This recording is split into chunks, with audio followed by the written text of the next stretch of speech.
My parents cut me out of the will for their new Stepkid. I let it go until my cousin said I took care of it. Then the lawyer called. What happened next shocked even me. Hello. Thank you for your continuous support. This means a lot to us.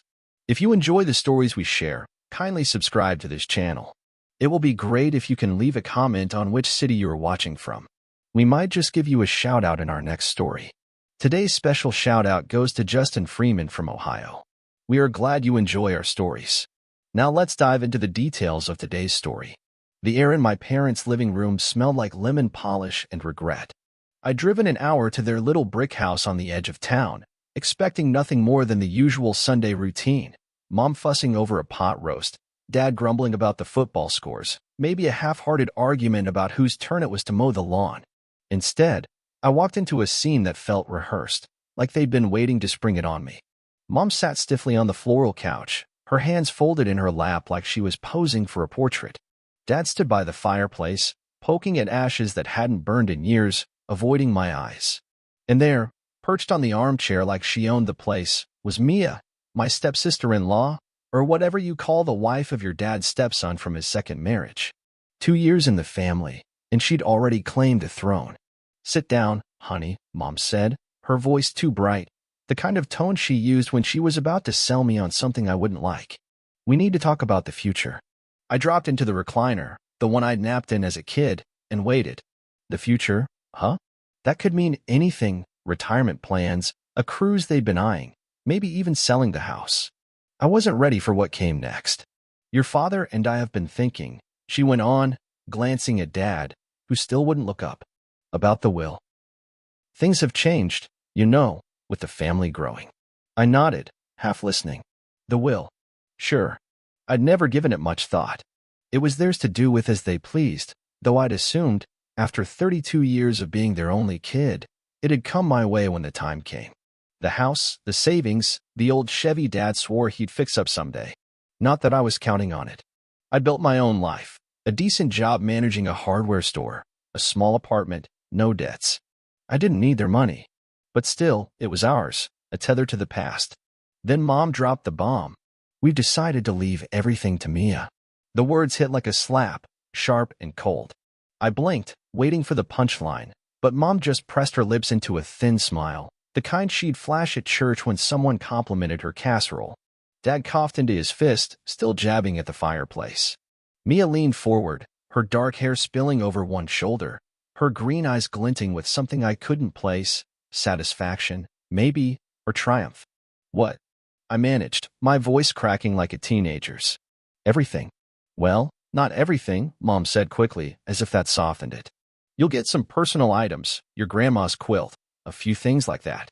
But the bulk of it, the house, the accounts, it's going to Mia. She and Ethan are starting a family, and we want to make sure they're taken care of. Ethan, Mia's husband, Dad's stepson from his second wife, Linda, who'd passed 5 years ago. Ethan was fine, quiet, kept to himself, worked construction. Mia, though? She'd swept in like a whirlwind, all charm and big plans, cozying up to Mom and Dad faster than I could blink. 2 years, and now she was their heir. I turned to Dad. You're okay with this? He finally met my gaze, his gray eyes tired. It's what's fair, kid. You're doing all right. Mia and Ethan, they need the help. Fair. The word lodged in my throat like a bone. I'd spent my 20s bailing them out. Paying the electric bill when Dad got laid off, driving Mom to chemo when her car broke down, hosting Christmas when they couldn't afford it. I'd been the one they leaned on, not Ethan, and sure as hell not Mia. And now, fair meant cutting me out?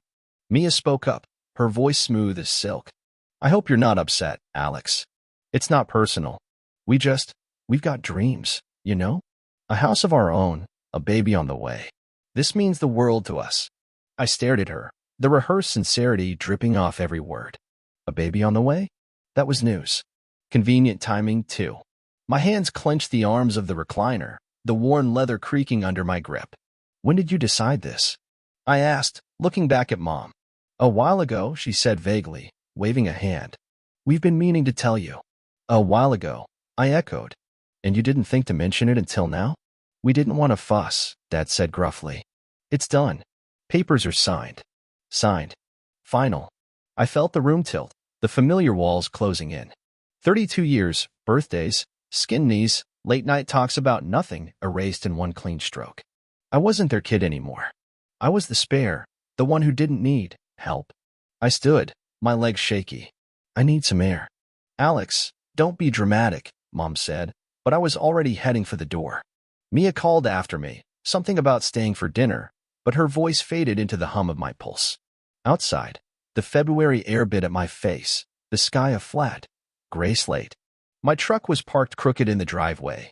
Next to me is shiny new SUV, probably bought with Ethan's paycheck and a little help from my parents. I slid into the driver's seat, gripping the wheel until my knuckles whitened. I could have stormed back in, demanded answers, guilted them into changing their minds. But what was the point? They'd made their choice. Mia was their future now, her and her unborn kid, her big dreams. I was the past, a footnote. The engine rumbled to life, and I pulled out, the house shrinking in the rear view. Back at my apartment, I dug through a box in the closet until I found it. A faded photo of me, 6 years old, grinning between Mom and Dad at the county fair. We'd eaten cotton candy until I threw up, and they'd laughed, carrying me home. I traced the edges of the picture, the memory souring in my chest. Fine, I muttered, tossing it into a drawer. Have it your way. I slammed the drawer shut, the sound echoing in the empty room. I let it go. I had to. But deep down, something sparked, a flicker of hurt, sharp and restless, that wouldn't stay buried forever. The neon sign above Rusty's Tavern flickered like a dying heartbeat, casting a sickly red glow over the gravel lot. It was a Wednesday night, a week after the bombshell, and I'd been dodging Mom's calls ever since I peeled out of their driveway. Her voicemails were all the same. Chipper apologies laced with guilt, asking me to come around, like it was just a misunderstanding. I didn't call back. What was there to say? They'd made their bed with Mia's name stitched into it, and I wasn't about to tuck them in. I pushed through the tavern's chipped wooden door, the stale smell of beer and fried onions hitting me like a wave. The place was half dead, 2 old guys nursing whiskeys at the bar, a jukebox crooning some country song about heartbreak I didn't recognize. I spotted Riley in the back corner, sprawled across a booth like they owned it, one leg kicked up on the cracked vinyl seat. A half-empty pitcher of beer sat in front of them, condensation dripping onto the scarred table. Riley looked up as I approached, their crooked grin flashing under the dim overhead light. "Thought you'd bailed on me, cuz," they said, voice rough like they'd smoked half a pack before I got there. They probably had. Riley was a walking bad habit, all leather jackets and thrift store boots, the kind of person who'd charm you into trouble and then talk you out of jail. "Didn't feel like company," I said, sliding into the booth across from them. "Still don't?" "Too bad." Riley poured me a glass from the pitcher, foam spilling over the rim. "You look like shit. What's eating you?" I took the glass, staring into the amber bubbles like they'd give me an answer. Riley was my cousin on Dad's side, a few years older, the kind of family tie that stuck through thick and thin, mostly thin, in our case. Growing up, they'd been the one dragging me into mischief, sneaking beers from Uncle Ray's fridge, hot-wiring a golf cart that ended up in a ditch. They'd always had my back, though, no questions asked. Maybe that's why I texted them yesterday, a vague, "you free," that didn't say much but said enough. "My parents rewrote the will," I said finally, the words tasting bitter. "Cut me out. Give it all to Mia." Riley's grin faded, their hazel eyes narrowing.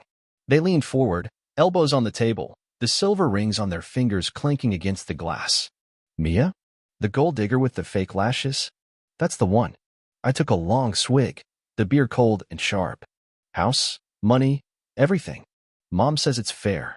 Dad just grunted and went along with it. "Fair." Riley snorted, loud enough to turn a head at the bar.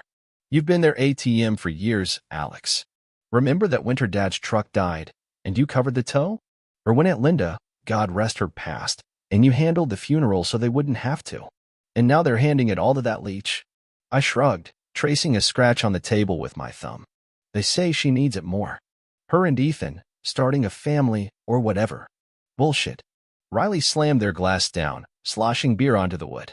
"Ethan's a ghost, and Mia's a shark. She's been playing them since she walked in the door. You see that SUV she's driving? Brand new." Where's a construction grunt and a wannabe influencer getting that kind of cash? I hadn't thought about it. Not really. Mia was always flashing something: new clothes, a fancy phone, that car. I'd figured Ethan was doing all right, or maybe she had side hustles I didn't care to know about.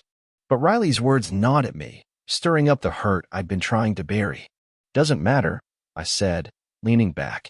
It's done. Papers signed. I'm not fighting them over it. Why the hell not? Riley's voice dropped, low and fierce. They screwed you, Alex. You don't just roll over for that. What am I supposed to do? Sue my own parents? Yell until they feel bad? I shook my head. I'm done. They want Mia to have it. Fine. I'll live. Riley stared at me, their jaw tight, like they were chewing on something they wouldn't spit out. The jukebox switched to a slower tune, all twang and regret, and for a minute, we just sat there, the silence heavy between us. Then Riley leaned in close, their voice barely above a whisper. That's bullshit, and you know it. You don't deserve this. They don't get to rewrite history because some con artist batted her eyes. They paused, a glint in their eye I'd seen before, trouble brewing. Don't worry, cuz. I'll take care of it. I frowned, setting my glass down. Take care of what? Them. Her. The whole damn mess. Riley smirked, leaning back like they'd just solved world hunger. You'll see. Riley, don't, I started, but they waved me off, draining their beer in one gulp. Relax. I'm not torching the house or anything. Just trust me, all right? I've got your back. I didn't like it. Riley's version of taking care usually meant crossed lines and collateral damage. Last year, they'd handled a guy who stiffed me on a toolbox I'd sold him. 2 days later, the guy showed up with cash and a black eye, swearing he'd found it in his couch. I didn't ask questions then, and I wasn't sure I wanted to now. What's that supposed to mean?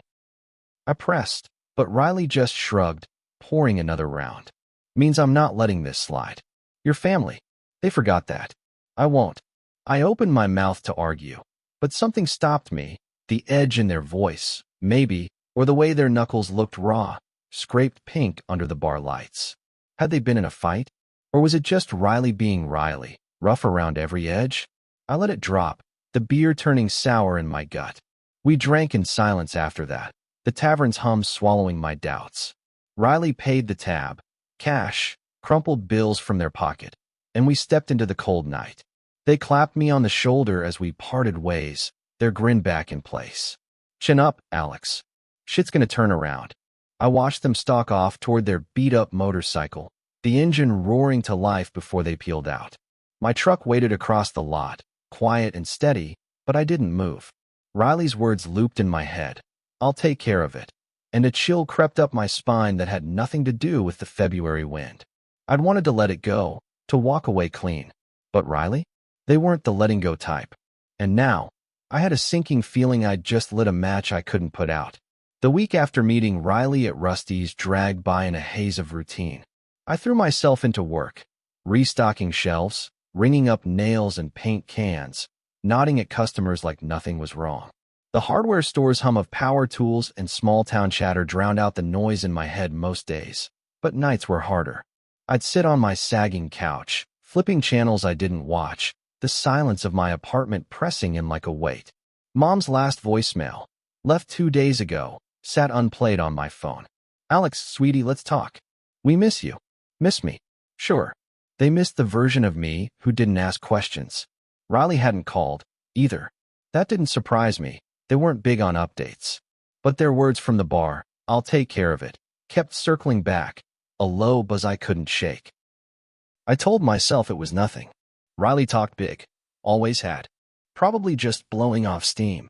Maybe hassling Mia with a prank call or a flat tire. Nothing serious. Still, my gut twisted every time I thought about those scraped knuckles. It was Friday afternoon, late February, sun slanting weak and gray through the store's front window, when my phone buzzed in my pocket. I was mid-sale, some guy buying a drill bit set, when I glanced at the screen. Unknown number. I let it go to voicemail, finished the transaction, and ducked into the break room to check it. The message was short, clipped, a man's voice I vaguely recognized. Alex, this is Tom Hargrove. I need you to call me back as soon as you can. It's about your parents' estate. We've got a situation. My office, tomorrow, 9 sharp. A pause, then quieter. Don't wait on this. Tom Hargrove. My parents' lawyer. A balding guy in his 50s, all cheap suits and firm handshakes. The kind who'd drawn up their wills since I was a kid. I hadn't spoken to him in years, not since Linda's funeral, when he'd handled the probate. My thumb hovered over the callback button, but I hesitated. A situation?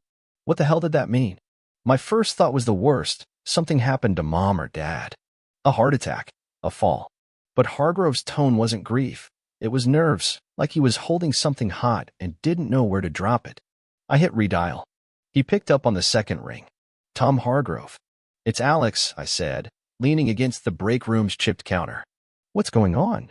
A beat of silence, then a rustle, like paper shifting. Good you called. Can you come in tomorrow? 9. You said it's about the estate. Are they okay? Mom and Dad. They're fine, he said quickly. Physically, I mean. It's complicated, Alex. The will's in flux. There have been developments. Developments? My pulse kicked up. What kind? Not over the phone. His voice tightened, like he was choosing words with tweezers. Just be here. 9. I pressed, but he stonewalled me, lawyer speak about confidentiality and due process. I hung up, staring at the dented fridge across the room, my reflection warped in its handle. The will's in flux. A week ago, it was signed, sealed, Mia's ticket to the kingdom. Now what? Had they changed their minds? Guilt finally kicking in? Or, my stomach lurched, had Riley done something? The rest of my shift blurred by. I clocked out at 6, drove home with the radio off, the quiet amplifying every thought. Riley's smirk flashed in my mind, that glint in their eye when they'd promised to handle it. I told them to drop it, hadn't I? But Riley didn't drop things. They escalated. Back at my place, I paced the cramped living room, boots scuffing the worn carpet. My phone buzzed again, Mom this time. A text, not a call. What did you do, Alex? Call me. Now. No sweetie, no softness. Just accusation. I tossed the phone onto the couch, my hands clenching. What did I do? Nothing. I'd walked away, let it go. Unless. I grabbed my keys and headed for the door, halfway to my truck when I saw it, Mia's SUV, the shiny black one Riley'd pointed out, tearing down my street. She didn't stop, didn't even glance my way, but I caught her face in the driver's window, pale, eyes wide, like she'd seen a ghost. Or something worse. The taillights vanished around the corner, and I stood there, cold air biting my cheeks, a sinking feeling rooting me to the spot. I didn't sleep much that night. Dreams came in fragments, Mom's voice blaming me, Dad's back turned, Riley laughing with blood on their hands. I woke up at dawn, grainy-eyed, and brewed coffee I barely drank. By 8, I was in my truck, headed to Hargrove's office downtown, a squat brick building wedged between a deli and a dry cleaner.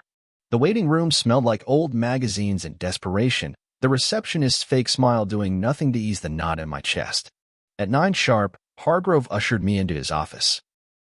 He looked older than I remembered, hair thinner, suit looser, like the last few years had worn him down. Papers cluttered his desk, a manila folder front and center with my last name scrawled in black marker.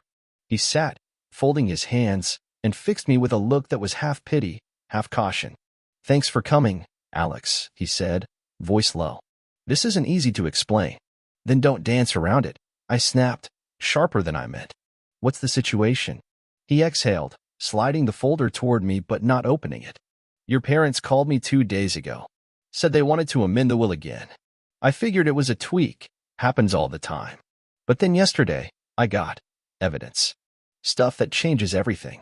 Evidence? I leaned forward, chair creaking. Of what? He tapped the folder. Mia's out. You're back in. That's the short of it. The long of it, he hesitated, eyes flicking to the door like he expected someone to barge in. Let's just say there's proof she's not who she says she is. And it landed on my desk like a damn grenade. My mouth went dry. Proof from who? Didn't say. Hargrove's lips thinned. Anonymous drop. Photos, recordings, documents. Forged signatures, a fake ID. Enough to make your parents rip up the old will and start over. They're spooked, Alex. And pissed. Riley. It had to be. My mind raced back to the bar, their bruised hands, that quiet promise. But how? And why hadn't they told me? I swallowed, forcing my voice steady. So it's mine again? The estate. As of now, yeah. They're drafting it up today. He studied me, like he was waiting for a confession. You didn't know? No, I said, too fast. I didn't. He nodded, slow, unconvinced. Well, someone did. And they moved fast. I left his office with more questions than answers, the folder unopened in my hands. He'd said it was mine to keep, but I couldn't bring myself to look yet. Outside, the cold bit harder, the sky a bruised gray. Mia's panicked face flashed in my head, then Mom's text. What did you do? I hadn't done anything. But Riley had. And whatever they'd started, it was barreling toward me now.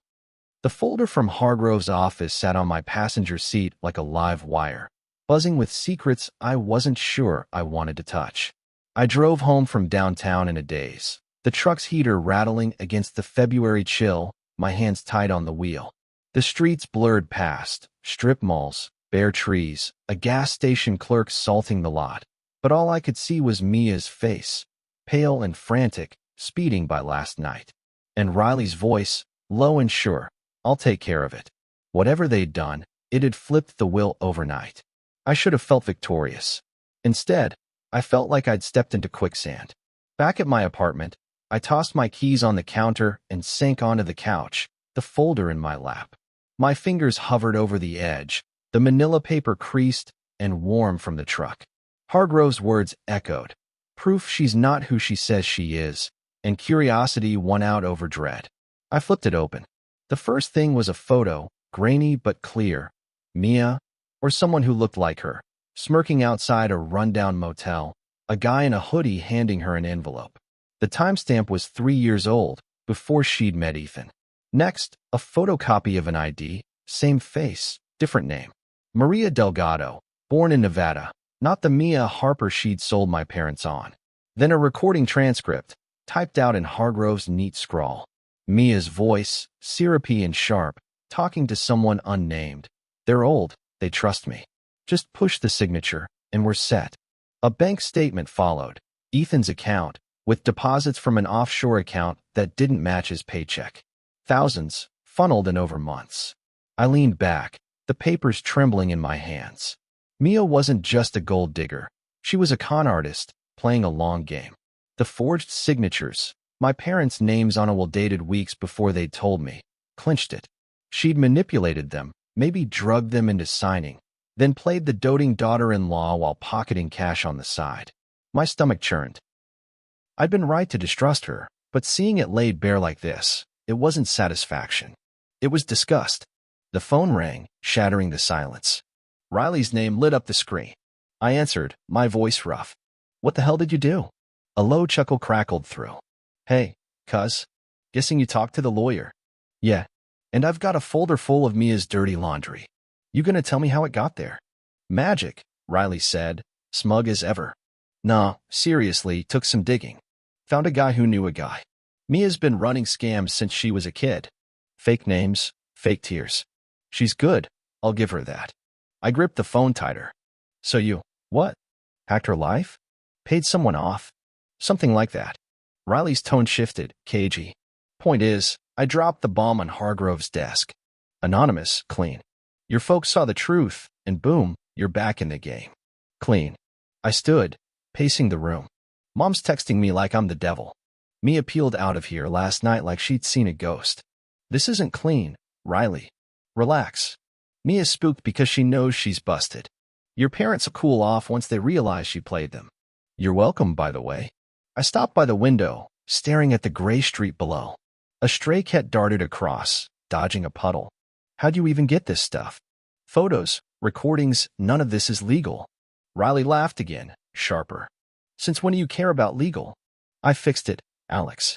She was stealing your life, and I stopped her. You gonna cry over her now? No, I snapped, but I didn't ask for this. You went behind my back. You didn't stop me either, they shot back. You knew I'd do something. Don't act surprised. They were right. I'd heard the promise at Rusty's, seen the glint in their eye, and I hadn't pushed hard enough to shut it down. I'd wanted it, deep down, wanted Mia out, wanted my parents to see. But this? Forged IDs, shady drops, it was a step too far, a line I hadn't meant to cross. What if it's fake? I asked, voice low. What if you planted this crap? A pause, then Riley's tone hardened. It's real. Most of it. Enough's true to bury her. Don't overthink it. Most of it. The words hung there, a crack in the armor. I sank back onto the couch, the folder spilling papers across the cushions.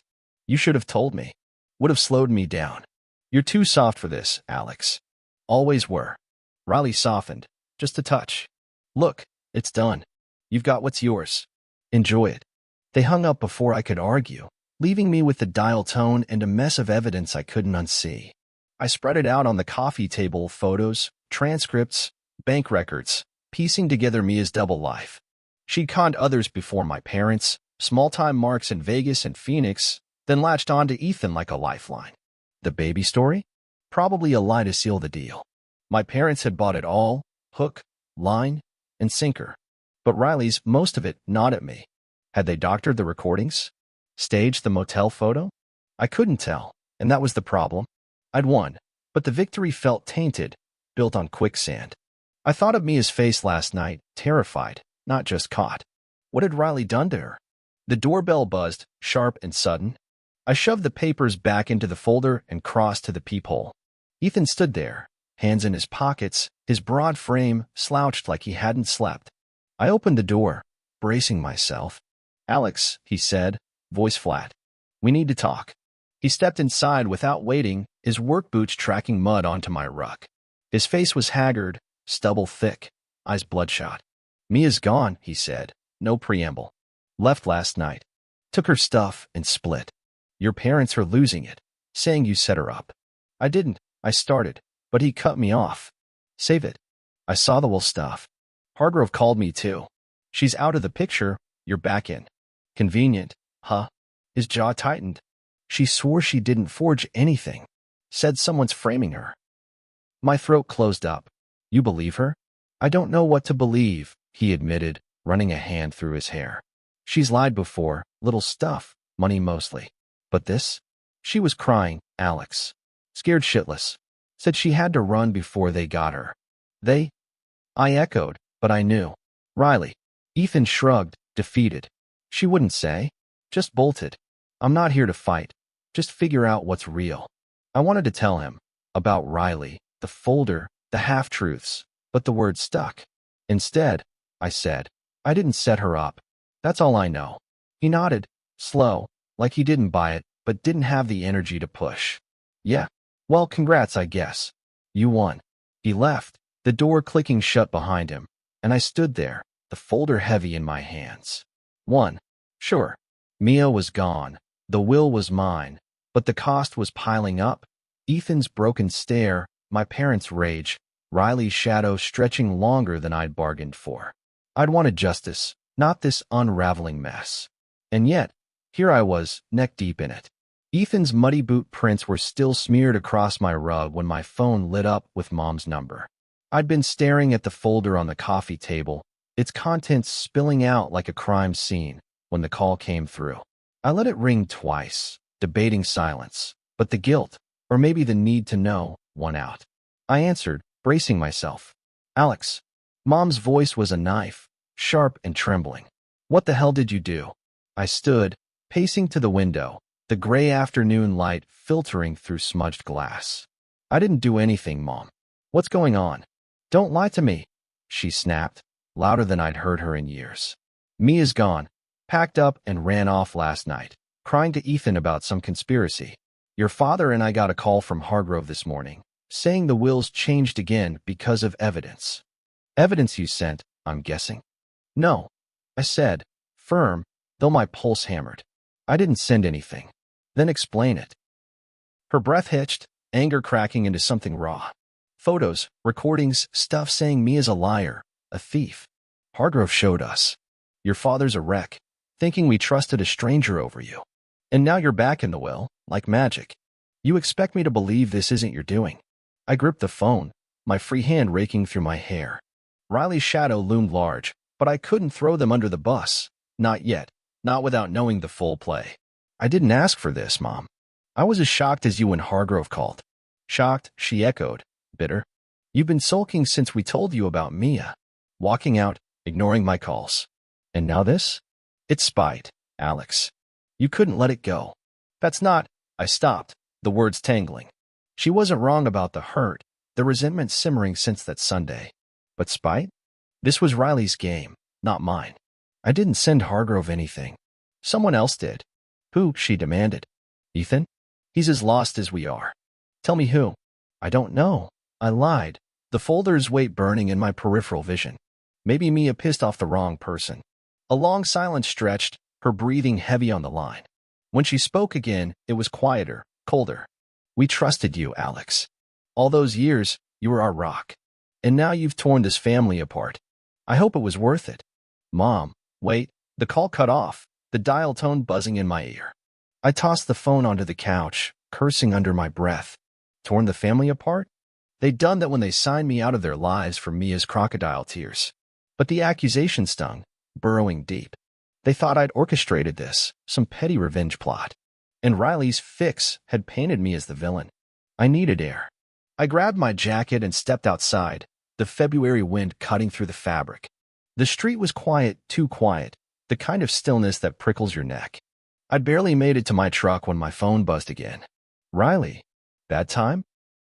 They asked when I picked up, their voice casual, like we were chatting about the weather. Worst time, I said, leaning against the truck's hood. Mom just reamed me out. Thinks I set Mia up. Ethan was here too, says she bolted, scared of they.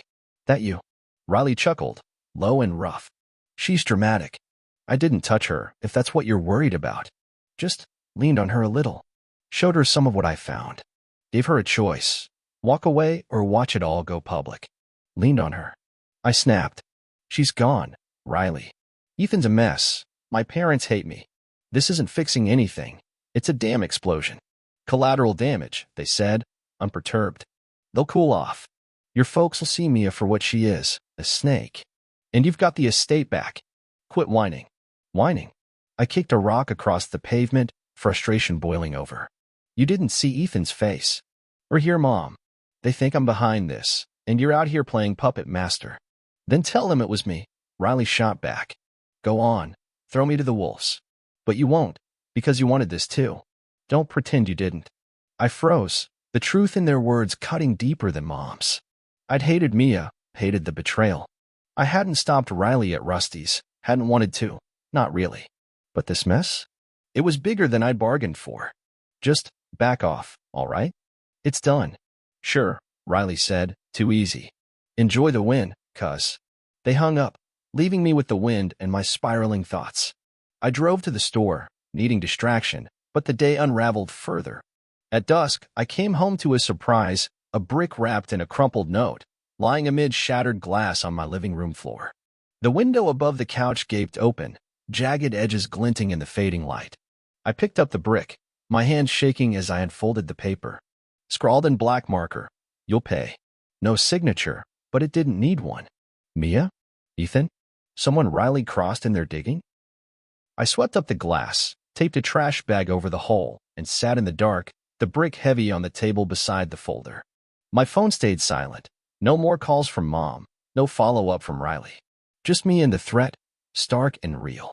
I replayed the day, Mom's fury, Ethan's defeat, the note's promise. Riley had leaned on Mia, scared her into running. But who else had they rattled? The folder proved she was a con, but Riley's most of it confession lingered. How much was fabricated? And who'd thrown the brick? Someone defending Mia, or someone she burned before us? Sleep didn't come easy. I dozed on the couch, the brick in sight, waking at every creak. By morning, my eyes burned, my nerves frayed. I called a glazier for the window, then texted Riley, "Brick through my window last night. You'll pay." Your mess? No reply for hours, until a single line came back, not my style. Watch your back. Great. I'd won the will, lost my family, and gained an enemy. The backlash was here, and it wasn't letting up. I locked the door, double-checked the windows, and sat with the folder, the brick my new companion. Riley's revenge had delivered, all right, just not the way I'd imagined. The glazier showed up at noon, a grizzled guy with a toolbox and no small talk. He replaced my shattered window in under an hour, the new pane gleaming like it hadn't just been a hole for a brick and a threat. I paid him cash, my hands still jittery from a sleepless night, and watched him drive off. The apartment felt sealed again, but not safe. The brick sat on my kitchen counter now. The note beside it, "You'll pay," a silent taunt I couldn't ignore. Riley's text, not my style. "Watch your back," looped in my head. If not them, then who? Mia? Ethan? Someone else caught in their net? I needed answers. The folder from Hargrove was a start, but Riley's most of it comment gnawed at me. How much of this evidence was real, and how much was their handiwork? I couldn't sit still with my parents hating me, a brick through my window, and Riley dodging questions. So I did what I should have done days ago. I dug. First, I called Ethan. He picked up on the fourth ring, his voice gravelly. "What now, Alex?" "No fight," I said, keeping it calm.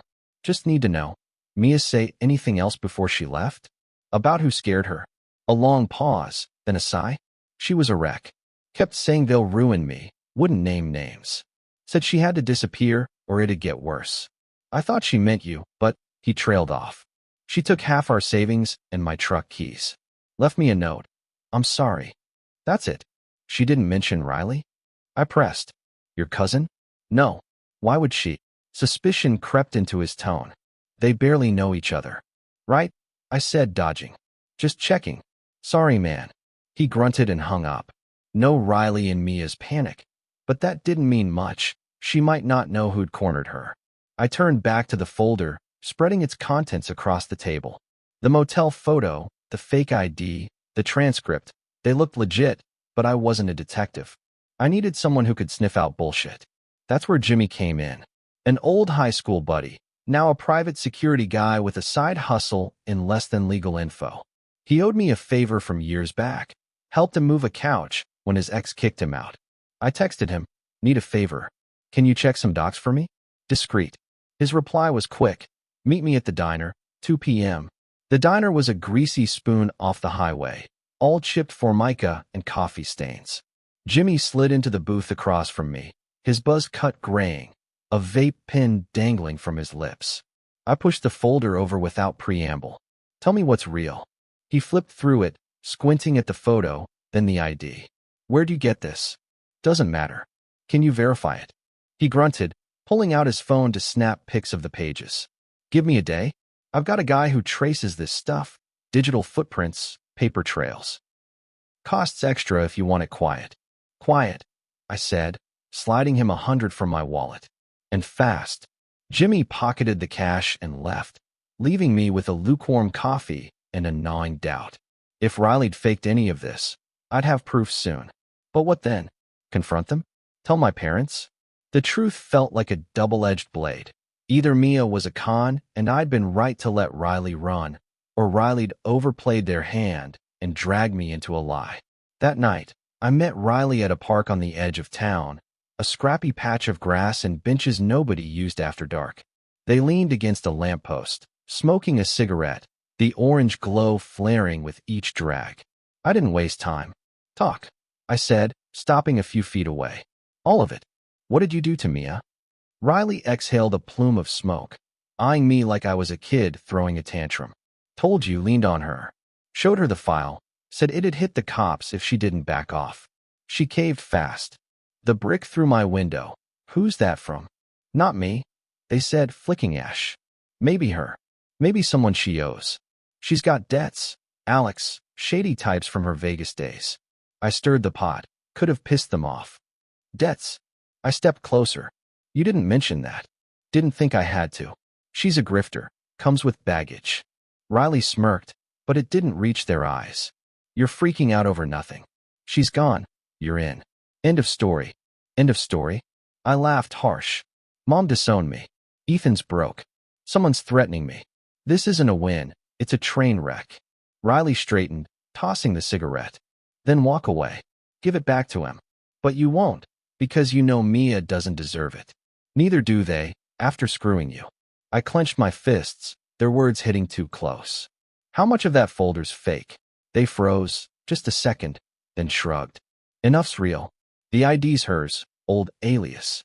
The cash in Ethan's account? Traced it myself. The rest, spiced it up. She's dirty, Alex. I just made it stick." "Spiced it up," I repeated, voice low. "You set her up. I saved you." They snapped, stepping into my space. You were gonna let them walk all over you. I fixed it. If a few lies got her out, so what? So what? I shoved the folder at them, pages fluttering. I'm the one paying for it. Riley caught it, unfazed. You're welcome. Oh, and that cash in Ethan's account? Skimmed a cut for my trouble. Call it a finder's fee. I stared, the confession sinking in. You stole from them? From her. They corrected. She won't miss it. She's got bigger problems.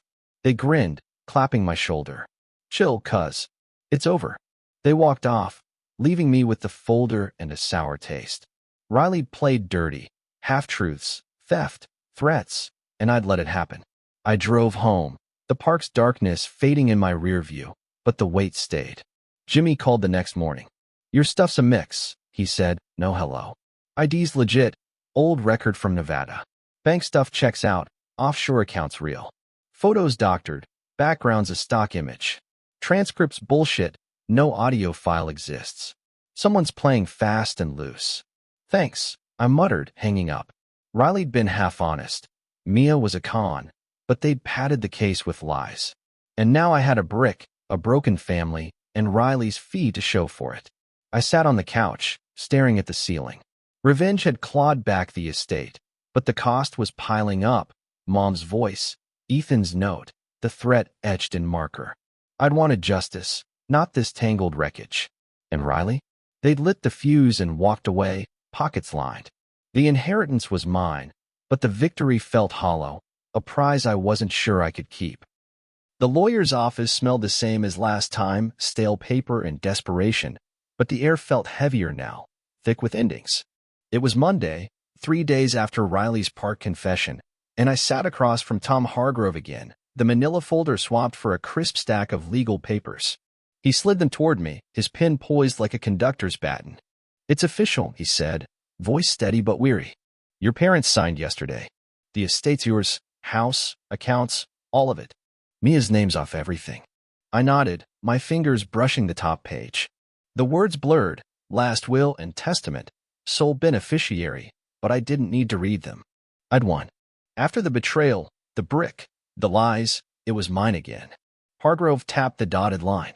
Sign here, and it's done. I picked up the pen, its weight unfamiliar, and scrawled my name.